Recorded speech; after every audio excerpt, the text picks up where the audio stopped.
তো hello guys, how are you? Welcome to রাজমিস্ত্রি। তো আমি আপনাদের সামনে নিয়ে চলে এসেছি আজকে একটা নতুন ডিজাইন। তো নতুন ডিজাইন কিভাবে করবেন আপনারা এই ভিডিওটা দেখতে থাকুন, অবশ্যই কিছুটা হলেও শিখে যাবেন। তো নতুন ডিজাইন করার জন্য প্রথমে আপনাদেরকে এভাবে রড ঝুলিয়ে নিতে হবে, আর রডগুলো ঝুলানো হয়ে গেলে রডের মাথাগুলা এল মেরে দিবে, আর এল মারা হয়ে গেলে কিছুটা তার বেন্ডিং করে এভাবে মশলা জমাতে থাকবে।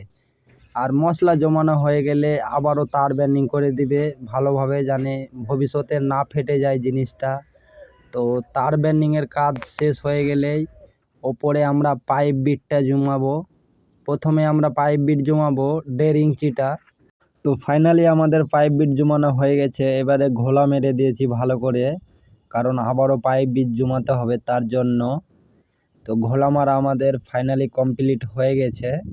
তো ঘোলা মারা দেওয়ার পর আবারও আমরা পাইপ বিট জমিয়ে দিয়েছি, যেটা হচ্ছে 2 ইঞ্চি পাইপ বিট।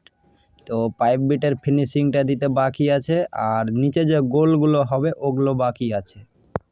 তো ফাইনালি আমাদের কাজটা প্রায় কমপ্লিট হয়ে গেছে।